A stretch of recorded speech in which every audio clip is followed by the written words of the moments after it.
கர்த்தருடைய வசனத்துக்கு போவோம். 1 கொரிந்தியர் புஸ்தகம் 2ஆம் அதிகாரம், 1 கொரிந்தியர் 2ஆம் அதிகாரம் 16ஆம் வசனத்தில் இப்படி வாசிக்கிறோம். நாம் தொடர்ந்து தியானிக்கிற பகுதி தான். கர்த்தருக்கு போதிக்கத்தக்கதாக அவருடைய சிந்தையை அறிந்தவன் யார்? எங்களுக்கோ கிறிஸ்துவின் சிந்தை உண்டாயிருக்கிறது. சொல்லுங்க, எங்களுக்கோ கிறிஸ்துவின் சிந்தை உண்டாயிருக்கிறது. அந்த வசனம் என்ன சொல்லுகிறது? நம்முடைய சிந்தை எப்படி இருக்கிறதா? கிறிஸ்துவின் சிந்தையை போலவே இருக்கிறதா. இயேசு கிறிஸ்துவுக்குள்ள இருந்த சிந்தை எப்படிப்பட்ட சிந்தை இருந்ததோ, அல்லது மனம் என்று சொல்லலாம், அல்லது யோசனை என்று சொல்லலாம், அதே விதமாய் சிந்திக்கக்கூடிய ஒரு வாய்ப்பை தேவன் நமக்கு தந்திருக்கிறார். மனிதர்களாய் பிறந்த நமக்கு தேவனை போல சிந்திக்கிற ஒரு சிந்தனை கொடுத்திருக்கிறார்னா தேவன் எவ்வளவு அன்பான தேவன் பாருங்களேன். வசனம் அப்படிதான் சொல்லுது. கிறிஸ்து இயேசுவுக்குள் எப்படிப்பட்ட சிந்தை இருந்ததோ அதே சிந்தை நமக்கும் உண்டாயிருக்கிறது. இது எவ்வளவு முக்கியம் அப்படிங்கிறத நாம இயேசுவின் வாழ்க்கையை பார்க்கும் பொழுது, இயேசுவின் வாழ்க்கை முழுவதும் அவர் எங்கேயுமே எந்த சூழ்நிலையும் பார்த்து பயப்படவும் இல்லை, அங்கலாய்க்கவும் இல்லை, கவலைப்படவும் இல்லை. ஆனால் அப்படிப்பட்ட சிந்தை உடையவர்களாய் நீங்களும் நானும் இருக்க வேண்டும் என்பதுதான் தேவனுடைய விருப்பமாக இருக்கிறது. நம்முடைய சிந்தை எப்படி இருக்கணும்னா, கிறிஸ்துவின் சிந்தை போல என்னுடைய சிந்தை இருக்கிறது என்பதை நான் அறிந்து அதன்படி நான் வாழ்வேன் என்று சொன்னால் எல்லாவற்றிலும் எனக்கு வெற்றியும் ஜெயமும் உண்டாகும். நாம் தொடர்ந்து இந்த சிந்தையினுடைய குணாதிசயங்கள் என்ன, இயேசு கிறிஸ்துவில் இருந்த சிந்தை எப்படிப்பட்டதா இருந்தது, அவருடைய சிந்தையினுடைய குணாதிசயங்கள் என்ன என்பதையும் அதன்படி எப்படி நாம் வாழ முடியும் என்பதையும் நாம் தியானித்து வருகிறோம். முதலாவது, இயேசு கிறிஸ்துவினுடைய சிந்தை எப்படி இருந்தது அப்படின்னா, ஒருமுகப்பட்ட சிந்தை. அவருடைய சிந்தையில அவர் ஒருமுகப்பட்டவராக இருந்தார். இதைத்தான் நான் செய்யணும் அப்படிங்கிற நோக்கத்தை அறிந்து அந்த நோக்கத்தை நிறைவேற்றுகிறவராக ஆண்டவர் இருந்தார். இன்னைக்கு பாருங்க, படிக்க போறாங்க, படிக்க போற பிள்ளைங்க அங்க போய் காதலிச்சு கல்யாணம் பண்ணிக்கிறாங்க. என்ன அர்த்தம்? நோக்கத்தை விட்டுட்டாங்க. அவங்க வாழ்க்கை வேற மாதிரி போயிடுது, அவங்களுடைய பழக்க வழக்கங்கள் வேற மாதிரி போயிடுது, அவர்களை குறித்த தேவ திட்டங்கள் எல்லாம் சிதறடிக்கப்படுகிறது. பல நேரங்களில் நம்முடைய நோக்கங்கள், அந்த ஒருமுகப்படுத்தப்பட்ட நோக்கம் நமக்கு இல்லைன்னா நம் வாழ்க்கை நோக்கத்தை என்ன செஞ்சிருவோம்? தவற விட்டு விடுவோம். நாம் செய்கிற காரியங்கள் என்ன? ஆலயத்துக்கு வர்றோமா? எதுக்கு வர்றோம்? வேலைக்கு போறோமா? எதுக்கு போறோம்? என்ன காரியத்தை செய்வதற்கு நாம் வந்திருக்கிறோமோ அந்த காரியத்தில் கவனம் உள்ளவர்களாய் இருக்க வேண்டும். அதான் ஒருமுகப்படுத்தப்பட்ட ஒரு சிந்தை. நிறைய பேருக்கு அது இல்லை பாருங்க. வாகனத்தில் உட்கார்ந்த போதுதான் அவங்க வீட்டை பற்றி யோசிப்பாங்க, பிள்ளைகளை பற்றி யோசிப்பாங்க, வேலையை பற்றி இல்லை. அங்கே வாகனத்தை மட்டும்தான் நீங்க நினைக்கணும், அந்த சாலையை மட்டும் தான் நீங்க பார்க்கணும், ஓட்டிட்டு போகணும். வேலைக்கு போயிட்டீங்கன்னா, வேலைக்கு போயிட்டு உட்கார்ந்த பிறகு அந்த இடத்துல எதை பற்றி நினைக்கக்கூடாது, குடும்பத்தை பற்றி என்ன செய்யக்கூடாது, நினைச்சிட்டு இருக்கிறோம். வேலையில போய் உட்காந்துட்டு குடும்பத்தை பத்தி நினைச்சிட்டு உட்காந்துருந்தா என்ன ஆகும்? அந்த ஒருமுகப்படுத்தப்பட்ட ஒரு சிந்தை நமக்கு அவசியமாக இருக்கிறது. நாம் எங்க இருக்கிறோமோ அந்த இடத்துல நம்முடைய சிந்தை இருக்கணும், நம்முடைய எண்ணம் இருக்கணும். இயேசுவினுடைய வாழ்க்கையில நாம் அதை தான் பார்த்தோம். அவருடைய சிந்தை ஒருமுகப்படுத்தப்பட்ட ஒரு சிந்தையாக இருந்தது. இரண்டாவது, இயேசு கிறிஸ்துவுக்குள்ள இருந்த சிந்தை எப்படிப்பட்டதாக இருந்தது? தாழ்மை உள்ள ஒரு சிந்தையாக இருந்துச்சு. தாழ்மை அப்படின்னா என்ன? நம்ம ஏன் அப்படியே தரை வரைக்கும் தாழ்த்துறது கிடையாது. தாழ்மை என்பது என்னை குறித்த ஒரு கணிப்பு சரியா எனக்கு இருக்கணும். சில நேரங்களில் நமக்கு நம்மளை பற்றி ரொம்ப நினச்சிக்குவோம் பாருங்க, ரொம்ப பெருசாக நினச்சிக்குவோம். அதான் பெருமை, வேற ஒன்றும் கிடையாது. நான் யார், நான் எப்படிப்பட்டவன் அப்படிங்கிறத நிதானித்து நான் போகிற ஒரு வாழ்க்கை, அதுதான் எனக்கு தாழ்மையுள்ள ஒரு சிந்தை. அதை சரியா நான் புரிஞ்சுக்கிட்டேன், யார் அப்படிங்கிறத சரியா புரிஞ்சுக்கிட்டேன்னா, என்னை குறித்த ஒரு எடை, ஒரு மதிப்பீடு நான் சரியா போட்டு வச்சிருந்தேன்னா என் வாழ்க்கையில எனக்கு பெருமை என்பது என்ன செய்யாது, வரவே வராது. நம்மளை சிலர் கோவப்படுத்தணும்னு நினைச்சா கூட நம்ம என்ன செய்ய மாட்டோம், கோவப்பட மாட்டோம். சிலர் அன்பு செலுத்த முடியாத நிலையில் இருந்தா கூட நம்ம அன்பு செலுத்துவோம். ஏன்னா அதான் தாழ்மையின் சிந்தை. யோசித்து பாருங்க, இயேசு கிறிஸ்துவுக்குள்ள அந்த சிந்தை இருந்தனால தான் உங்களை என்னை நினைச்சே பார்த்தேன். ஆமென். நம்ம அவ்வளவு பெரிய ஆட்களா? யோசித்து பாருங்க. ஆண்டவருக்கு நம்ம எல்லாம் இருக்க முடியாதுன்னு நினைக்கிறீங்களா? அவரால் நம்ம எல்லாம் இருக்க முடியும், நமக்கு தான் அவர் எல்லாம் என்ன செய்ய முடியாது, இருக்க முடியாது. ஆனால் அவருடைய சிந்தை தாழ்மையுள்ள ஒரு சிந்தையாக இருந்தது. மூன்றாவது, இயேசு கிறிஸ்துவுக்குள்ள இருந்த சிந்தை உறுதிப்படுத்தப்பட்ட ஒரு சிந்தை. அப்படின்னா அவர் தம்முடைய வாழ்க்கை நோக்கத்தை நிறைவேற்றக்கூடாதபடி நிறைய தடைகள் வந்துச்சு, நிறைய பிரச்சனைகள் வந்துச்சு, நிறைய போராட்டங்கள் வந்தது. அதையெல்லாம் தாண்டி அவர் சென்று சிலுவையிலே நமக்காக தன்னுடைய ஜீவனை கொடுத்து நம்மை மீட்டு கொண்டார். அப்படின்னா அவர் எதை செய்ய வேண்டும் என்று பூமிக்கு வந்தாரோ அதை செய்து முடித்தவராக. அதான் சொன்னார், சிலுவையில் கடைசியாக சொன்னதுன்னு எல்லாம் முடிந்தது. அப்படின்னா என்னுடைய வாழ்க்கை நோக்கம் முடிஞ்சிருச்சு. நான் எதற்காக வந்தனோ அதை செய்து முடித்து விட்டேன். இன்னைக்கு அவருடைய சிந்தை இருக்கிறவங்க நம்ம என்ன செய்யணும் தெரியுமா? நம்முடைய வாழ்க்கையின் கடைசியில் நம்மளால் சொல்ல முடியணும், நான் எதையெல்லாம் செய்ய வேண்டும் என்று தேவன் சித்தம் வச்சிருந்தாரோ எல்லாவற்றையும் செய்து முடித்து விட்டேன். அல்லேலூயா. என்னென்ன செய்யணும்னு ஆண்டவர் எனக்கு சொன்னாரோ, என் மூலமா என்னென்ன செய்யணும்னு நினைச்சாரோ எல்லாத்தையும் செஞ்சுட்டேங்க அப்படிங்கிற ஒரு திருப்தி நமக்குள்ளே உண்டாக வேண்டும். இன்னைக்கு நாம பார்க்க போகிற அடுத்த காரியம் இயேசு கிறிஸ்துவின் குணாதிசயம், கிறிஸ்துவனுடைய சிந்தையினுடைய குணாதிசயத்தினுடைய நான்காவது காரியம் என்ன அப்படின்னா, அவர் தொலைநோக்கு பார்வை உடையவராயிருந்தார். இன்னைக்கு நமக்கெல்லாம் அந்த குறுகிய பார்வை, நிறைய பேருக்கு குறுகிய பார்வை, நீண்ட தூரம் என்ன செய்ய முடியல, சிந்திக்க முடியல. எத்தனை பேர் உங்களை 10 வருஷம் கழிச்சு நீங்க எப்படி இருப்பீங்கன்னு சிந்திச்சு பார்க்க முடியும்? 10 வருஷம் கழிச்சு நான் இப்படி இருக்க போறேன், நான் இப்படி இருப்பேன் அப்படின்னு எத்தனை பேரால சிந்திக்க முடியும்? முடியலையே. நாளைக்கு பத்தியே தெரிலங்க எங்க 10 வருஷம் கழிச்சு. ஆனா நம்ம அப்படி நினைக்காதனால தான் நம்ம எதையுமே செய்யாதவங்களா இருக்கிறோம். காலையில் எழும்புறோம், ஏதோ பார்க்கலாங்க, ஏதோ ஓடிக்கிட்டு இருக்கிறோம் அப்படிங்கிற ஒரு காரியம் தான் நம்முடைய வாழ்க்கையில் இருக்க ஒழிய, அந்த தொலை தூர பார்வை உடையவர்களாக நாம் இல்லாததினாலே அநேக காரியங்களை நம்மால் செய்ய முடியாமல் போகிறது. சரி, முன்னாடி தான் பார்க்க முடியல, பின்னாடியா திரும்பி பாருங்க. பின்னாடியா திரும்பி 10 வருஷம் முன்னாடி நீங்க எப்படி இருந்தீங்க அப்படின்னு யோசித்து பாருங்க, இன்னைக்கு எப்படி இருக்கிறீங்கன்றது யோசித்து பாருங்க. நம்ம நினைப்பதற்கு நமக்கு நேரமே இல்லை, அதான் உண்மை. அதை பற்றி எதை பற்றியும் உட்காந்து யோசிக்கிறதுக்கு என்ன கிடையாது, நேரமே கிடையாது. ஏன்னா அனுதினமும் காலையில் எப்போ எழும்புறோம், எப்போ வேலைக்கு போகிறோம், வர்றோம், இதை செய்கிறோம், அதை செய்கிறோம், இப்படியே தான் ஓடிக்கிட்டு இருக்க ஒழிய நின்று உட்காந்து யோசிக்கக்கூடிய ஒரு மனநிலை நிறைய பேருக்கு இல்லை. 10 வருஷம் முன்னாடி பாருங்க எப்படி இருந்தீங்க, இன்னைக்கு எப்படி இருக்கிறீங்க அப்படிங்கிறத நீங்கள் ஒப்பிட்டு பார்த்தால் அடுத்த 10 வருஷங்களில் நீங்கள் எப்படி இருக்க போறீங்க அப்படிங்கிறத யோசிக்கக்கூடிய ஒரு தருணம் நமக்கு இருக்கும். இயேசு கிறிஸ்துவனுடைய வாழ்க்கையில அவர் அந்த தொலைநோக்கு பார்வை உடையவராக இருந்தார். என்ன செய்ய போறாரு, எதுக்காக வந்தார் அப்படிங்கிறதுல ரொம்ப தெளிவாக ஆண்டவர் செயல்பட்டதை நம்மால் பார்க்க முடிகிறது. ஆனா இன்னைக்கு இதே காரியத்தை நம்ம வேறு ஒரு கண்ணோட்டத்திலே நம்ம பார்க்க போகிறோம். எடுத்துக்கொள்ளலாம் லூக்கா எழுதின சுவிசேஷம். லூக்கா எழுதின சுவிசேஷம் லூக்கா 5:8 இப்படி வாசிக்கிறோம். சீமோன் பேதுரு அதை கண்டு இயேசுவின் பாதத்தில் விழுந்து, ஆண்டவரே, நான் பாவியான மனுஷன், நீர் என்னை விட்டு போக வேண்டும் என்றான்.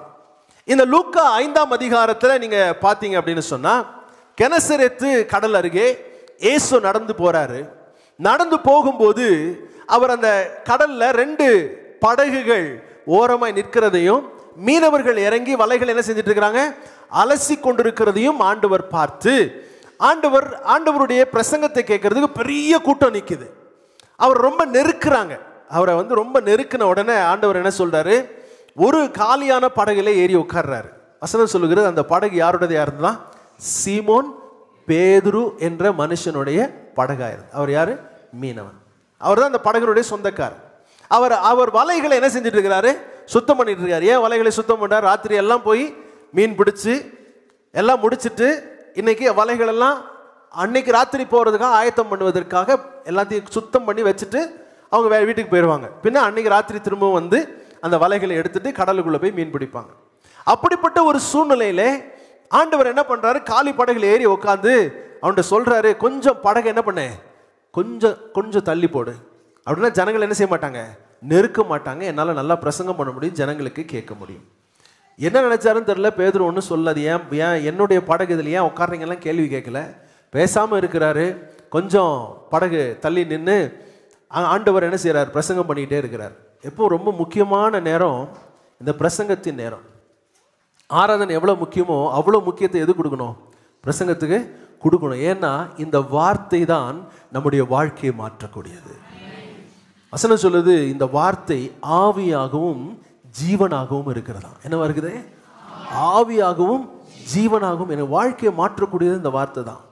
ஆகையால் தான் ஆலயத்துக்கு வரும்பொழுது கண்டிப்பாக வேத புத்தகம், ஒரு நோட்டு புத்தகம், ஒரு பேனா எடுத்துகிட்டு வந்து குறிப்பு கண்டிப்பாக என்ன செய்யணும், எழுதணும். இல்லைன்னா வெளியே போனோடனே ஏதோ நல்லா சொன்னாங்க, என்ன சொன்னாங்கன்னு தெரியலன்னு அப்படி இருக்கக்கூடாது. சிந்தனையில் தங்கணும்னா அதை என்ன செய்யணும், எழுதணும். இவங்க எல்லாரும் கவனித்து கொண்டு இருக்கிறார்கள். ஆண்டவருடைய பிரசங்கத்தை யாரும் கேட்குறா, பேதுருவும் கேட்டுக்கொண்டே இருக்கிறார். இப்ப ஆண்டவர் அவன்கிட்ட சொல்றாரு, லூக்கா 5ஆம் அதிகாரம் 4ஆம் வசனத்துல, அவர் போதகம் பண்ணி முடித்த பின்பு சீமோனை நோக்கி, ஆழத்திலே தள்ளுண்டு போய் மீன் பிடிக்கும்படி உங்கள் வலைகளை போடுங்கள் என்றார். அதற்கு சீமோன், ஐயரே, ரா முழுவதும் நாங்கள் பிரயாசப்பட்டும் ஒன்றும் அகப்படவில்லை, ஆகிலும் உடைய வார்த்தையின்படி வலையை போடுகிறேன் என்றான். இப்ப ஆண்டவருடைய வார்த்தையை கேட்ட அவனுக்கு தெரியுது, இவர்கிட்ட ஏதோ ஒரு வித்தியாசம் இருக்குது. இல்லைன்னா இவர் தச்ச குடும்பத்தில் பிறந்தவர், ஆனால் எதை பத்தி சொல்றாரு? மீன் பிடிக்கிறத பத்தி சொல்றாரு. இவனுடைய குலத்தொழிலை பத்தி பேசுறாரு. அவன் என்ன பண்ணிருக்கலாம்? அதை அசட்டை பண்ணிருக்கலாம். ஆனா பிரசங்கத்தை கேட்ட பிறகு கீழ்ப்படியணுன்ற ஒரு இருதயம் அவனுக்கு ஏற்படுகிறது. அப்போ பிரசங்கம் என்பது சாதாரணமான ஒரு வேலை கிடையாது. பிரசங்கம் என்பது, ஆண்டவருடைய வார்த்தை என்பது அலட்சியப்படுத்தப்பட வேண்டியது ஒன்று கிடையாது. அதை கேட்க கேட்க கேட்க தான் நம்முடைய இருதயத்தில் ஒரு சுத்தம் உண்டாகும். ஆமென். இது எப்படி வேலை செய்யுது தெரியாது, ஆனா வேலை செய்யும். அது உண்மை. பேதுருனுடைய வாழ்க்கையில அன்றைக்கு காலையில் இருந்த மனநிலை என்னவென்றால், அவன் சோர்ந்து போன ஒரு மனநிலையில் இருக்கிறான். ஏன்னா அவனுடைய தொழிலிலே அவனுக்கு ஒரு தோல்வி வந்து விட்டது. ஒரு மீனவன் அப்படின்னு சொன்னா வெற்றி என்ன? நிறைய மீன் கிடைக்கணும், அதை விற்கணும், நிறைய காசு பண்ணணும், அவன் குடும்பம் நல்லா இருக்கணும். அதுக்கு தான் அவங்களுடைய அந்த தொழிலே செய்கிறாங்க. ஏன்னா மற்ற தொழிலை காட்டிலும் இது ரொம்ப கடினமான ஒரு தொழில். உயிரை பணயம் வைத்து கடலுக்குள் போய் அவர்கள் வலையை வீசி முழுவதும் பிரயாசப்படுகிற ஒரு வேலை. இதெல்லாம் செஞ்சும் அவனுடைய படகு காலியா இருக்குது. ஒரு வெறுமையான ஒரு மனநிலையில தான் நான் உட்கார்ந்து கொண்டு இருக்கிறான். ஆனால் கர்த்தருடைய வார்த்தையை அவன் கேட்கிறான் பாருங்க. கர்த்தருடைய வார்த்தையை அவன் கேட்கிறான். சில பேர் என்ன சொல்றாங்க, ஏன் ஆலயத்துக்கு வரல? ரொம்ப சோர்வா இருந்ததுனா ஆலயத்துக்கு வரல. சோர்வா இருக்கும்போது தான் கண்டிப்பா என்ன பண்ணணும்? வசனத்தை கேட்கணும். இந்த வார்த்தை தான் நம்முடைய வாழ்க்கையை மாற்றக்கூடியதாக இருக்கிறது. ஆண்டவர் அவன்கிட்ட சொல்றாரு, நீ ஆழத்திலே தள்ளுண்டு போய் உன்னுடைய வலையை போடு அப்படின்னு சொல்லும் பொழுது சீமோன் சொல்றான், ஐயரே, ரா முழுவதும் நாங்கள் பிரயாசப்பட்டோம், ராத்திரி முழுவதும் கஷ்டப்பட்டோம், ரொம்ப கடினமாக நாங்கள் வேலை செய்தோம், ஆனாலும் ஒன்றும் என்ன பண்ணல, அகப்படவில்லை, ஆகிலும் உம்முடைய வார்த்தையின்படி. ஹல்லேலூயா, ஹல்லேலூயா. எனக்கு பிடிக்கல, எனக்கு புரியல, ஆனாலும் வார்த்தையின்படி நான் செய்கிறேன். ஆமென். மன்னிப்பு கேட்கணும் அப்படின்னு வசனம் நமக்கு சொல்லும் பொழுது எனக்கு அது என்ன செய்யல, பிடிக்கல, எனக்கு அது புரியல. அப்படிதானங்க? நான் எதுக்கு போய் மன்னிப்பு கேட்கணும்? அவங்க கேட்க வேண்டியது தானே. அவங்க என்ன என்னோட, நான் அவங்களோட சின்ன ஆளா? இல்லை, யோசிக்கணும். ஆகிலும், அழகாக சொல்றாரு, ஆகிலும் எனக்கு இது புரியல, எனக்கு பிடிக்கவும் இல்லை, ஏன்னா ரொம்ப அயர்வா இருக்குது, ராத்திரியெல்லாம் வேலை செஞ்சிருக்கேனே, ஆகிலும் உம்முடைய வார்த்தையின்படி வலையை போடுகிறேன் என்றான். 6ஆம் வசனம் சொல்லுது, அந்தபடி அவர்கள் செய்து தங்கள் வலை கிழிந்து போகத்தக்கதாக மிகுதியான மீன்களை பிடித்தார்கள். உடனே என்ன பண்றாங்க, மற்ற படகுல இருக்கவங்க எல்லாம், கூட்டாளிகள்லாம் வந்து எல்லா படகுல ரொப்பிட்டாங்க. 8ஆம் வசனம் இப்படி சொல்லுகிறது, சீமோன் பேதுரு அதை கண்டு இயேசுவின் பாதத்தில் விழுந்து. நாமெல்லாம் என்ன செஞ்சிருப்போம்?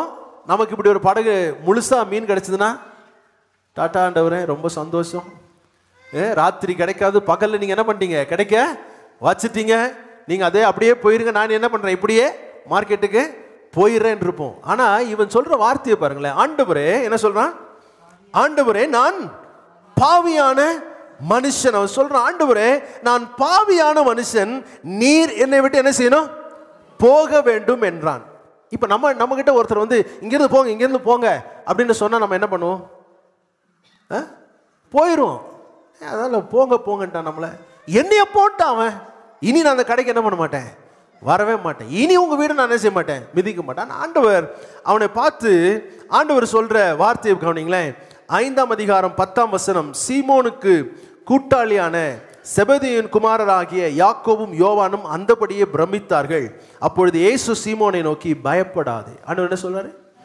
பயப்படாதே, இது முதல் நீ மனுஷரை பிடிக்கிறவன் இருப்பாய். இதை பார்க்கும்போது பேதுரு முதலாவது அவன் கூப்பிடுகிறது, ஆண்டவர் எப்படி கூப்பிடுறான்? ஆண்டவரேன்னு கூப்பிடுறான். முதல்ல போதகரேன்னா, இப்ப எப்படி சொல்றான்? ஆண்டவரை. அற்புதத்தை பார்த்த உடனே அவன் புரிந்து கொள்கிறான், எனக்கு முன்பதாய் நிற்கிற இவர் சாதாரணமானவர் அல்ல, இவர் விசேஷமானவர். இரண்டாவது, இவர் பரிசுத்தம் உள்ளவர் அப்படிங்கிறத புரிந்து கொண்டவன் தான் சொல்றான், ஐயோ, நான் என்னவா இருக்கிறேன், பாவியான மனுஷன், ஆண்டவரே, என்னை விட்டு என்ன செஞ்சிருங்க, போயிருங்க அப்படின்னு அவன் சொல்லும் பொழுது அவன் தன்னை ஒரு பாவியாக, அவன் தன்னை தகுதியற்றவனாக, அவன் தன்னை ஒரு சாதாரண மனிதனாக அவன் பார்க்கிறான். ஆனால் இயேசு அவனை பார்க்கும் பொழுது சொல்றாரு, நீ இனி மனுஷரை. பேதுருவால அன்னைக்கு தான் தன்னை பார்க்க முடியுது. இயேசுவால 3 வருஷம் கழிச்சு பேதுரு எப்படி இருப்பான் என்பதை அவனால் பார்க்க முடிகிறது. அதான் வித்தியாசம். இன்னைக்கு அந்த கண்ணோட்டம் நமக்கு தேவை. இன்னைக்கு நான் இருக்கிறபடி நான் இருக்க போவதில்லை. இன்னைக்கு நான் இருக்கிற குறைவுகளோடு நான் இருக்க போவதில்லை. இனி தேவனிடத்தில் வந்த பிறகு தேவன் என்னை மாற்றப் போகிறார், எனக்கு ஒரு பெரிய காரியத்தை அவர் செய்ய போகிறார் என்ற உணர்வு, அந்த தூர பார்வை, அந்த தூரமாய் பார்க்கக்கூடிய ஒரு சிந்தை தான் இயேசு கிறிஸ்துவினுடைய சிந்தையாக இருந்தது. அல்லேலூயா. இவன் சொல்றான், நான் பாவியான மனுஷன், எனக்கு ஒண்ணுமே கிடையாது, தகுதி கிடையாது, நான் பாவியனை விட்டு போயிருங்கன்ற. ஆண்டவர் சொல்றாரு, நான் எல்லாம் போக மாட்டேன்ப்பா. உனக்குள்ளே ஒரு அழைப்பு இருக்கிறது, உனக்குள்ளே ஒரு தாளந்து இருக்கிறது, உனக்குள்ளே ஒரு பலன் இருக்கிறது. அது வெளியே வர்ற வரைக்கும் நான் உன்னை விட்டு என்ன செய்ய மாட்டேன், போகவே மாட்டேன். பேதுரு தன்னை பாவியாக பார்க்கிறான், இயேசு அவனை அப்போஸ்தலனாக பார்க்கிறார். அல்லேலூயா. எவ்வளவு பெரிய வித்தியாசம் பாருங்க. ஒரு மீனவன், கடல்ல போயிட்டு வர்ற ஒரு மனுஷன், கரடு முரடான ஒரு மனிதன், அவன் தன்னை அப்படியே பார்க்கிறான். வாழ்நாள் முழுதும் நான் இப்படிதான் இருக்க போறேன். ஒருவேளை ஆரம்பத்தில் ஆரம்பிக்கும் போது அவர் ட்ரெயினியா ஆரம்பிச்சிருக்கலாம்ல. அப்படிதானுங்க, எல்லாத்துலயும் அப்படிதானே ஆரம்பிக்கிறோம். நம்ம என்ன ஆரம்பிக்கிறோம்? ஆமா, பயிற்சி செய்கிறவனாய். அதுக்கு பிறகு என்னவா இருப்பாரு? ஜூனியர் ஃபிஷர்மேனா இருப்பாரு. அப்படிதானே? இளநிலை மீனவன். அடுத்தது என்ன வருவாரு? Senior fisherman. அப்படிதான் அவரை பார்த்திருக்க முடியும். அவர் அதுக்கு மேல அவரால் என்ன செய்ய முடியாது, பார்த்திருக்கவே முடியாது. அதனால் இயேசு அவனை பார்க்கும் பொழுது, இயேசு அவனை மீனவனாய் அல்ல, தேவ ராஜ்யத்துக்கு பிரயோஜனம் உள்ளவனாய் கர்த்தர் அவனை பார்த்ததினாலே அன்றைக்கு ஆரம்பித்த மாற்றம் அவனுடைய வாழ்க்கையில கடைசி வரைக்கும் அவனை மறுரூபமாக்கி, அவன் இருந்த நிலை வேற, இயேசு கண்டுபிடிக்கும் பொழுது அவன் கடைசியில முடித்த நிலை முற்றிலுமாய் மாறுபட்ட ஒரு நிலையில கர்த்தர் அவனை கொண்டு வந்தார். ஹல்லேலூயா. அந்த சிந்தை தான் உங்களுக்கும் எனக்கும் வேணும். ஆமென். முதலாவது என்னை அப்படி பார்க்கணும், என்னை அப்படி நான் பார்க்கணும். நான் இப்போ இருக்கிறபடி நான் இருப்பதற்கு தேவன் என்னை அழைக்கல. இன்னைக்கு இருக்கிற நிலைமையில இருப்பதற்கு தேவன் எனக்கு அழைக்கல. இன்னைக்கு ஒருவேளை குறைபாடுகள் இருக்கலாம், பாவங்கள் இருக்கலாம், பலவீனம் இருக்கலாம், அடிக்கடி சோர்ந்து போகலாம், நம்முடைய எண்ணங்கள் யோசனைகள்லாம் தாறுமாற போகலாம். என்ன இருந்தாலும் இன்றைக்கு இருப்பது போல கடைசி வரை நான் இருக்க போவதில்லை. என் வாழ்க்கையை கர்த்தர் மாற்றுவதற்காகவே கர்த்தர் என்னை கொண்டு வந்திருக்கிறார். ஹல்லேலூயா. ஆண்டவர் வேற மாதிரி பார்க்கிறார். அப்படி பார்க்கக்கூடியவர்களாக, அப்படிப்பட்ட சிந்தை உடையவர்களாக நாம் மாற வேண்டும் என்பதுதான் தேவனுடைய திட்டமாய் விருப்பமாய் இருக்கிறது. ஹல்லேலூயா. இதை யோசிக்கும் போதே நமக்கு ஒரு உற்சாகம் உண்டாகணும். இன்னைக்கு இருக்கிற மாதிரி நாளைக்கு நான் இருக்க போறதில்லை, கர்த்தர் என்னை மாற்ற போகிறார். அவருடைய ராஜ்யத்துக்கு பிரயோஜனம் உள்ளவனா கர்த்தர் என்ன செய்ய போறார், என்ன மாற்ற போற. 2 காரணம். ஒண்ணு, என்ன நான் அப்படி பார்க்கணும். 2வது, என்னை சுற்றிலும் இருக்கிறவர்களே அப்படி நான் பார்க்கணும். என்னை சுற்றிலும் இருக்கிறவர், இவர்களும் தேவ ராஜ்யத்துக்கு பயன்படுவார்கள், இவர்களும் தேவனுடைய ராஜ்யத்துக்கு பிரயோஜனப்படுவாங்க அப்படின்னு நான் பார்க்க கற்றுக்கொள்ள வேண்டும். இல்லை என்று சொன்னால், பேதுரு இயேசுவை சந்திக்கவில்லை என்றால் என்ன நடந்திருக்குமோ அதான் நடக்கும். கவனிங்க, ரொம்ப முக்கியமான ஒரு காரியம். பேதுருவை இயேசு சந்திக்கவில்லை என்றால் கடைசி வரைக்கும் நான் சொன்ன மாதிரி அவன் ஒரு மீனவனாகவே இருந்து மரித்து போயிருப்பான். ஃபர்ஸ்ட் பயிற்சியாளர், அப்புறம் இளநிலை, அப்புறம் முதுநிலை, அதுக்கப்புறம் அவர் என்ன ஆயிடுவார், கமிட்டி லிமிட்டில் மெம்பர் ஆயிடுவார். ஃபிஷிங் அசோசியேஷனில் அவர் என்ன பண்ணுவார், அவர் தான் பிரசிடெண்ட்டாக இருக்கணும்னு பார்ப்பாரு. அவ்வளோதான் செஞ்சிருப்பார். மிஞ்சி போனா வேற என்ன செய்ய முடியும், யோசித்து பாருங்க. ஆனால் கர்த்தர் அவரை எப்படி பார்க்கிறார் பாருங்களேன். ஒரு அப்போஸ்தலனாக கர்த்தர் அவரை பார்க்கிறார். அந்த பார்வை எனக்குள்ளே வர வேண்டும். ஹல்லேலூயா. நம்மளை சுற்றிலும் இருக்குது, மாணிக்கம் இருக்குது, நம்மளை சுற்றிலும் நிறைய அற்புதமான தாளந்து உள்ள மக்கள் இருந்து கொண்டு இருக்கிற. நான் சொல்றேன், உங்க வீட்டில் இருக்கிற பிள்ளை அப்படி பார்க்க ஆரம்பிங்க. எப்படி இருக்கும்னு நினைக்கிறீங்க வாழ்க்கை? நாம என்ன பார்க்கிறோம், அந்த பிள்ளையை பார்த்து பிள்ளை தடுமாறும் போது இதெல்லாம் என்ன செய்ய போகுது சமுதாயத்தில் வந்து, இதெல்லாம் தேருமா அப்படின்னு நம்ம பல நேரங்களில் நம்ம நினைச்சிடறோம். பிள்ளைகள் குட்டியா இருக்கும்போது சேட்டை பண்ணும்போது நமக்கு கோபம் வருது. ஆனா இன்னைக்கு ஆண்டவருடைய சொல்லணும், ஆண்டவரே நீர் எப்படி பார்க்கிறீரோ அதுபோல நான் பார்க்க எனக்கு உதவி செய்யுங்க. ஹல்லேலூயா. நீங்க பார்க்குற மாதிரியே நான் பார்க்க எனக்கு உதவி செய்யுங்க ஆண்டவர். இதுதான் நம்முடைய ஜெபமாக இருக்கு. நம்முடைய வாழ்க்கையை மாற்றுகிறவர் தான் நம்முடைய ஆண்டவர். இந்த பேதுருவை கர்த்தர் சந்திச்சாரு. சந்தித்து கர்த்தர் 3 வருஷம் கழிச்சு அவன் எப்படி இருப்பான்றதை அவன் பார்த்தாரு. பார்த்த பிறகு என்னென்ன நடந்துச்சுன்ற 2-3 காரியங்களை நான் உங்களுக்கு முன் வைக்க விரும்புகிறேன். நிறைய நேரங்களில் நாம் என்ன நினைக்கிறோம் தெரியுமா, இவங்களால ஒரு பிரயோஜனமும் கிடையாதுங்க, இவங்கெல்லாம் என்ன செய்ய போகிறாங்க அப்படின்னு நம்ம நினைக்கிறோம் பாருங்க. ஆனால் ஆண்டவர் அப்படி பார்க்கல. ஆண்டவர் அப்படி பார்க்கல. ஆண்டவர் அவர்களுக்குள்ளே இருக்கிற தாளந்துகளை கர்த்தர் பார்த்து அதை வெளியே கொண்டு வர வேண்டும் என்றுதான் தேவன் என்ன செய்கிறாரு, விரும்புகிறார். மத்தேயு 14ஆம் அதிகாரம் நீங்கள் எடுத்துப்பீங்க அப்படின்னு சொன்னால், மத்தேயு 14ஆம் அதிகாரம் 24ஆம் வசனத்திலிருந்து வாசிக்கும் பொழுது, சீஷர்கள் படகிலே போய் கொண்டிருக்கிறார்கள். பயங்கரமான ஒரு புயல் அங்கே வருகிறது. புயல் வரும் பொழுது ஆண்டவர் தண்ணீரின் மேல் நடந்து வருகிறதை அவர்கள் பார்க்கிறார்கள். எல்லாம் அமைதியாக இருந்தாலும் பேதுரு சொல்றார், நீரே ஆனால் நானும் தண்ணியில் என்ன பண்ணணும், நடக்க வேண்டும் என்று கேட்கிறான். ஆண்டவர் சொல்றார், வா அப்படின்றார். நம்முடைய ஆண்டவரை குறித்த ஒரு பெரிய விஷயம் என்ன அப்படின்னு சொன்னா, அவருக்கு பயமே கிடையாதுங்க, என்ன மிஞ்சிருவானோ அப்படிங்கிற பயமே கிடையாது. இன்னைக்கு ஏன் பெரியவர்கள் சின்னவர்களை அல்லது வாலிபர்களை அல்லது இள வயது உள்ளவங்களை உற்சாகப்படுத்தலை அப்படின்னு சொன்னால் பயம், என் இடத்துல வந்து அவன் நின்றுவானோ, என் இடம் போயிருமோ அப்படிங்கிற பயம். இயேசுக்கு அந்த பயம்லாம் கிடையாது. இவன் ஆசைப்படுறான், நானும் நடக்கணும்வா அப்படின்ட்டாரு. யோசித்து பாருங்களேன், அவரை போலவே வாழ்வதற்கு விரும்புகிற தேவன் தான் நம்முடைய தேவன். இதிலும் ஒரு படி மேலே போய் என்னை விட பெரிதான காரியங்களை இவன் செய்யணுன்றதான் தேவனுடைய விருப்பமாக இருக்கிறது. இப்போ நடந்துட்டாரு, தண்ணியில் நடந்து வர்றாரு. திடீர்னு பார்த்தா அலையும் காற்றையும் பார்க்குறாரு. பார்த்தோன்னே உள்ளே போக ஆரம்பிக்கிறாரு. உடனே ஆண்டவர் ஒன்று சொல்றாரு 24ஆம் வசனத்தில், உடனே இயேசு கையை நீட்டி அவனை பிடித்து, அவன் எப்போ பயந்தானோ அப்போ தண்ணிக்குள்ளே போக ஆரம்பிக்கிறான். ஆனால் ஆண்டவர் கையை பிடிச்சு என்ன செய்கிறாரு, தூக்கி விட்டு சொல்றாரு, அற்ப விசுவாசியே ஏன் சந்தேகப்பட்டாய். ஆண்டவர் கரையில் வந்த உடனே சொல்லலை, அல்லது மூழ்க ஆரம்பித்தோடனே ஆண்டவர் சொல்லலை, நீ எல்லாம் ஒரு விசுவாசம் உள்ளவனா, என் பின்னாடி வர்றதுல உனக்கு தகுதி இருக்க, தண்ணிக்குள்ளே போனால் அப்படியே போ அப்படின்னு விட்டுருல.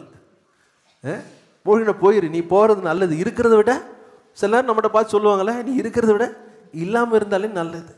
ஆண்டவர் அப்படி சொல்லவே இல்லை பாருங்க. ஆண்டவர் சொல்றாரு, உனக்கு விசுவாசம் கம்மியாக இருக்கு, ஆனாலும் அவரை தூக்கி விட்டு கரை சேர்க்கிற ஒரு ஆண்டவர் தான் நம்முடைய ஆண்டவராக இருக்கிறார். ஹல்லேலூயா. இன்னும் மோல்ட் ஆகலை, இன்னும் அவன் ஆயத்தம் ஆகலை, இவன் உருவாக்கி கொண்டு இருக்கிறேன். சில நேரத்தில் அப்படி சொல்லுவேன், ஒரு அழகான வீடு கட்டப்படும் பொழுது அது ஆரம்பத்தில் அதில் குழியெல்லாம் எடுத்து அஸ்திவாரம் போடுறதுக்காக வேலைகள் நடக்கும்போது அந்த வீட்டை போய் பார்த்தீங்கன்னா, இதுலேயே நான் குடியிருக்க போகிறேன் அப்படின்ற எண்ணம் இருக்கும். பாதி கட்டடம் வந்த பிறகு கூட நமக்கு புரியவே புரியாது, என்ன எப்படி எங்கே வரப்போகுது. ஒரு சிலருக்கு அது புரியும், ஒரு சிலருக்கு என்ன செய்யாது, புரியவே புரியாது. முடித்த பிறகு, ஓ இதுதான் நீங்கள் அப்படி பண்ணீங்களா, ஓ இதுக்கு தான் நீங்கள் அதை செஞ்சீங்களா அப்படின்னு நமக்கு ஒரே ஆச்சரியமாக இருக்கும் பாருங்களேன். அதே விதமாக தான் உங்களுடைய வாழ்க்கை, என்னுடைய வாழ்க்கை இன்னும் ஃபினிஷ் ஆகலை. ஆண்டவருடைய வேலைப்பாடுகள் இன்னும் முடியல, நடுவில் இருக்கிறோம். அதை பார்த்து சோர்ந்துடாதீங்க. தேவன் பெரிய காரியங்கள் நம்மை கொண்டு செய்ய சித்தமாக இருக்கிறார், அதை செய்து முடிப்பார். நம்ம செய்ய வேண்டியது அவருக்கு ஒத்துழைப்பு கொடுத்தால் போதும், கர்த்தர் அதை செய்து முடிப்பார். ஹல்லேலூயா. பேதுரு தூக்கி விடுறாரு பாருங்க ஆண்டவர். நம்ம தண்ணிக்குள்ள போகும்போதெல்லாம், விசுவாசத்தை தடுமாறும் பொழுதுலாம் நம்மளை கைவிடாத தேவன். அவர் தூக்கி எடுக்கிறாரு. அவர் பார்க்கிறாரு, இவன் ஒரு அப்போஸ்தலன், அப்படிதான் பார்க்கிறாரு. அவனை மீனவனா பார்க்கல. என்னைக்கு இயேசுவை அவன் சந்தித்தானோ அன்று முதல் இயேசுவனுடைய பார்வை அவன் மேல், அவனை ஒரு மீனவனாய் அல்ல, அவனை ஒரு அப்போஸ்தலனாய், ராஜ்யத்துக்கு பிரயோஜனம் உள்ளவனாய் அவனை பார்த்தனாலதான் ஆண்டவர் பொறுமையோடு இருக்கிறார். ஹல்லேலூயா. நம்ம தடுமாறும் போதெல்லாம் ஆண்டவர் பொறுமையா இருக்கிறது காரணம் அதுதான். ஏன்னா இன்னும் நம்ம மேல செய்து முடிக்க வேண்டிய வேலை இன்னும் சேர்ந்து என்ன செய்யல, முடிக்கல, செய்து கொண்டே இருக்கிறார். இந்த சூழ்நிலையில நீங்க பாத்தீங்க அப்படின்னு சொன்னா, ஆண்டவர் அவனை விட்டு விடவில்லை. அடுத்த ஒரு நிகழ்வு வாசிங்களேன். யோவான் 18ஆம் அதிகாரம் 10ஆம் வசனத்தை வாசிக்கும் பொழுது, அப்பொழுது சீமோன் பேதுரு தன்னிடத்தில் இருந்த பட்டயத்தை உருவி பிரதான ஆசாரியனுடைய வேலைக்காரனை வலது காதர வெட்டினான். அந்த வேலைக்காரனுக்கு மல்குஸ் என்று பெயர். இங்க என்ன வாசிக்கிறோம், ஒரு மனுஷனுடைய காதை பேதுரு என்ன பண்றாரு, வெற்றார். எவ்வளவு நாள் ஆச்சு இயேசுவோடு? 3 வருஷம். 3 வருஷம் ஆண்டவரோடு கூட நடந்து கூட பேதுரு கற்றுக்கொள்ள வேண்டியது எல்லாவற்றையும் என்ன செய்யல, கற்றுக்கொள்ளவில்லை. இவன் நினைக்கிறான் தன்னுடைய பட்டயத்தினால் சில காரியங்களை சாதிக்கலாம் என்று நினைக்கிறான். தன்னுடைய பட்டயத்தினால் சில காரியங்களை செய்து முடிக்கலாம் என்று நினைக்கிறான். அவன் என்ன செய்யறான், பட்டயத்தை எடுத்துட்டு மிரட்டல வெட்டிட்டான். காதை என்ன செஞ்சுட்டான், வெட்டிட்டான். ஆண்டவர் அங்கே பார்த்து, நீ பட்டயத்தை எடுத்தல, போயிரு, நீ எனக்கு தகுதியே கிடையாதுன்னு அவன் என்ன செஞ்சிடல ஆண்டவரே விரட்டி விடவே இல்லை. அங்கேயும் ஆண்டவர் அந்த காதை எடுத்து அவனுக்கு சுகத்தை கொடுத்து பேதுருவை ஒரு வார்த்தை கூட என்ன சொல்ல திட்டவும் இல்லை. அப்படிதானே திட்டினாரா எங்கேயாவது? பேதுரு எங்க கடைஞ்சிட்டாரா? நீ எல்லாம் பிரயோஜனப்படுவியா? உங்களோட 3.5 வருஷம் நான் வேலை செஞ்சேன், ஒரு பிரயோஜனம் இருக்கா அப்படின்னு ஆண்டவர் என்ன பண்ணவே இல்லை, சொல்லவே கிடையாது. அப்போ நம்முடைய பலவீனங்களை அறிந்த ஆண்டவர் நமக்கு உதவி செய்கிறவராக இருந்து கொண்டே இருக்கிறார். 3 வருஷம் கூடவே நடந்தார் பேதுரு, 3 வருஷம் கூடவே இருந்தார், ஊழியத்துக்கெல்லாம் போனார், எல்லாம் பண்ணார். ஆனால் மாம்சம் உள்ள என்ன செஞ்சுட்டே இருக்குது, ஒளிஞ்சிக்கிட்டே இருக்குது. அந்த கரடு முரடான தன்மைகள் அவனுக்குள்ள என்ன செஞ்சுட்டே இருக்குது, இருந்து கொண்டே இருக்கிறது. இன்னைக்கு நிறைய பேர் ஏன் பாவம் செய்யலைன்னா அதுக்கான சூழ்நிலை வரல. இங்கே சூழ்நிலை வந்துச்சு பாருங்களேன், வந்துட்டார், எடுத்துட்டார். அற்புதம்லாம் நடக்கும்போது கத்தி தேவைப்படல. ஆண்டவர் பிடிக்க வரும்போது என்ன செய்யுது, கத்தி தேவைப்படுது. கத்தி நினைச்சா இன்னைக்கு நீங்க அப்படியே அதே மாதிரி கத்தி வச்சுட்டு சுத்துறதை நினைக்காதீங்க. வசனம் சொல்லுது, பட்டய குத்துகள் போல் பேசுகிறவர்கள் உண்டு. அப்படின்னா சிலருடைய நாக்கு இருக்கு பார்த்தீங்களா, கத்தியோட பயங்கர ஷார்ப் இல்லை. ஒரு வார்த்தை சொன்னால் அப்படியே இருதயத்தை கிழிக்கிற மாதிரி வார்த்தை வரும், பார்த்துருக்கீங்களா? அந்த பட்டையெல்லாம் கொஞ்சம் மழுங்கணும், அந்த பட்டையெல்லாம் கொஞ்சம் மழுங்கணும், மற்றவங்களை காயப்படுத்துகிற அந்த காரியங்கள் மாறணும். இங்கே அழகாக நம்ம வாசிக்கிறோம், ஆண்டவரோடு கூட 3 வருஷம் நடந்த பேதுரு கத்தி எடுத்து என்ன செய்யறான், வெட்டுறான். அப்பவும் ஆண்டவர் சொல்ல, நீ லாய்க்கப்பட மாட்ட, உன்னெல்லாம் ஒன்றும் செய்ய முடியாது அப்படின்னு ஆண்டவர் சொல்லலை. தொடர்ந்து அவனுடைய வாழ்க்கையில் ஆண்டவர் என்ன செஞ்சுட்டே வர்றாரு, அவனோடு கூட இருந்து அவனை வணைந்து கொண்டே வருகிறார். ஹல்லேலூயா. 3வது ஒரு சம்பவத்தை வாசிங்களேன். மத்தேயு எழுதின சுவிசேஷம் 26ஆம் அதிகாரம். மத்தேயு 26ஆம் அதிகாரம் 74ஆம் வசனத்தில் வாசிக்கும் பொழுது, அப்பொழுது அவன் அந்த மனுஷனை அறியேன் என்று சொல்லி சபிக்கவும் சத்தியம் பண்ணவும் தொடங்கினான். உடனே சேவல் கூவிற்று. முதலாவது விசுவாசத்தில் குறைவுபட்டாரு, 2வது தன்னுடைய கோபத்தை அடக்க முடியாமல் இருந்தாரு, 3வது நம்ம என்ன பார்க்கிறோம், சபிக்க ஆரம்பிக்கிறார். அவனுடைய வார்த்தைகள் வேறு விதமான வார்த்தைகளாய் வருகிறது. இயேசுனுடைய சீஷனை போல பேசவே இல்லை. அங்கேயும் ஆண்டவர் அவனை இனிமேல் உன்னை நான் என்ன செய்ய முடியாது, பயன்படுத்த முடியாது, இனி போயிருன்னு சொல்லி அனுப்பல. அங்கேயும் ஆண்டவர் பொறுமையா அவனை பார்த்து அவனை மீண்டும் தன்னுடைய ஸ்தானத்திலே கர்த்தர் கொண்டு வந்து வைக்கிறார். ஆமென். ஒருவேளை இதை கேட்டுக்கொண்டிருக்கிறவங்க நீங்க நினைக்கலாம், என்னுடைய வாழ்க்கையிலலாம் நான்லாம் மாறுறதுக்கு வாய்ப்பு இல்லைங்க, நான்லாம் தேவனுக்கு பிரயோஜனப்படுறதுக்கு வாய்ப்பு கிடையாது, என்னால என்ன செய்ய முடியும், இத்தனை வருஷமா விசுவாசியா இருந்துட்டு இப்படி ஒரு காரியத்தை நான் செஞ்சுட்டேனேன்னு ஒருவேளை உங்களுடைய அங்கலாய்ப்பு இருக்கும் என்றால் நான் சொல்றேன், ஆண்டவர் உங்க மேல ஆரம்பித்த கிரியை இன்னும் முடிக்கவில்லை, தொடர்ந்து செய்து கொண்டிருக்கிறார். அது முடிவுக்கு வரும் பொழுதுதான் உங்களுடைய முழு அழகும் என்ன செய்யும், வெளிப்படும். ஹல்லேலூயா. இன்னைக்கு தீர்மானம் பண்ணுங்க, உங்களுடைய பிள்ளைகள் அல்லது உங்களை சுற்றிலும் இருக்கிறவர்கள், அவர்களுக்குள்ளே நீங்க விதைக்கிற விதைகள் அது வளர்ந்து கண்டிப்பா என்ன செய்யும், ஒரு நாள் பலன் கொடுக்கும். நாம நமக்காகவே வாழ்ந்துறது நிறுத்திடணும். நான் சொல்றேன், உங்க வாழ்க்கை நோக்கத்தை நீங்க நிறைவேற்ற வேண்டும் என்றால் நீங்க கண்ணை மூடும்போது உங்களை மாதிரி 1000 பேரை நீங்க எழுப்பி வச்சிருக்கணும். பேதுருவோடு கூட அவர் வேலை செய்து கொண்டே இருந்தார். 3 வருஷம் பொறுமையாக அவர் வேலை செய்துட்டே இருந்தார். சோர்ந்து போயிடவே கிடையாது. இவனால் தேர மாட்டான்னு சொல்லி ஒரு நாள் என்ன செய்யல, விட்டுறவே கிடையாது. கடைசி வரைக்கும் அவன் மேல் அன்பு செலுத்தி, அவன் மேல் பொறுமையாக இருந்து, அவன் மேல் அவர் செய்ய வேண்டிய எல்லா காரியத்தையும் செய்து, கடைசியில ஆண்டவர் மரித்து உயிர்த்தெழுந்து போன பின்பு பேதுரு ஆண்டவர் சொன்னபடியே மனிதர்களை பிடிக்கிறவனாய் மாற்றினான். எந்த அளவுக்கு கர்த்தர் உயர்த்தினார் தெரியுமா, அவனுடைய நிழல் பட்டாலே குணமாயிரும் அப்படிங்கிற அளவுக்கு இயேசு நிழல் பட்டு குணமாக்கினார் வசனத்தில் நம்மளால் பார்க்க முடியல. ஆனால் பேதுரு, இயேசுவை பின்பற்றின பேதுரு, இயேசுவால் எழுப்பப்பட்ட பேதுரு, இயேசுவால் நடத்தப்பட்ட பேதுரு, அவனுடைய நிழல் பட்டு ஜனங்கள் குணமாக்குற அளவுக்கு கர்த்தர் அவனை ஆசீர்வதித்து அவனை உயர்த்தினார். ஆமென். நம்மளை சுற்றிலும் ஆட்கள் இருக்கிறாங்க, உங்கள் குடும்பத்திலே இருக்கிறாங்க. நீங்கள் அவங்கள இன்னைக்கு பார்க்குற மாதிரி பார்க்காதீங்க. 20 வருஷம் கழித்து அவங்க எப்படி இருக்க போகிறாங்க, 10 வருஷம் கழித்து அவங்க எப்படி இருக்க போகிறாங்க, அதை சிந்தனையில் வைத்து நீங்கள் செயல்பட ஆரம்பிப்பீர்கள் என்றால் நம்முடைய வாழ்க்கையும் அர்த்தமுள்ளதாக இருக்கும். அவர்களும் தேவனுடைய ராஜ்யத்துக்கு பயனுள்ள பாத்திரங்களாய் கர்த்தர் அவர்களை மாற்றுவார். ஆமென். கண்களை மூடும். ஆண்டவருடைய சமூகத்தில் நன்றி தகப்பனே, உம்மை துதிக்கிறோம், ஸ்தோத்திரிக்கிறோம். இயேசுவினுடைய சிந்தை அந்த தொலைநோக்கு பார்வை எங்களுக்கு உண்டாகட்டும் என்று நாங்கள் ஜெபிக்கிறோம். ஆண்டவரே, இன்றைக்கு பார்க்கிறபடி நாங்கள் இருக்க போவதில்லை, இனி வருகிற நாட்களிலே உமக்கென்று நாங்கள் பயன்படுவோம். அது மாத்திரமல்ல, சில மனிதர்களை தெரிந்து கொண்டு அவர்களிடத்தில் எங்களுடைய முதலீடுகளை, எங்களுடைய நேரத்தையும், எங்களுடைய அன்பையும், எங்களுடைய பொருளையும் அவரிடத்திலே முதலீடு செய்து அவர்களை உருவாக்குவோம். ஆண்டவரே கர்த்தாவே, எங்களுடைய கண்களை நாங்கள் மூடுகிற நாளிலே நாங்கள் ஆண்டவரை மன நிறைவோடு, எங்களை விட வேகமாக, எங்களை விட நேர்த்தியாக, எங்களை விட அருமையாக ஓடுகிற ஒரு சந்ததியை நாங்கள் உருவாக்கி இருக்கிறோம் என்ற நிச்சயத்தோடு நாங்கள் எங்கள் ஓட்டத்தை முடிக்க கர்த்தர் கிருபை செய்வீராக. எல்லா துதிகான மகிமை உமக்கு செலுத்துகிறோம். இயேசுவின் நாமத்தில் கேட்கிறோம் ஜீவனுள்ள நல்ல பிதாவே, ஆமென். நம்முடைய கர்த்தராகிய இயேசு கிறிஸ்துவினுடைய கிருபையும் பிதாவாகிய தேவனுடைய அன்பும் பரிசுத்த ஆவியானவருடைய ஐக்கியமும் நம் அனைவரோடும் இன்றும் என்றும் சதா காலங்களிலும் இருப்பதாக. ஆமென்.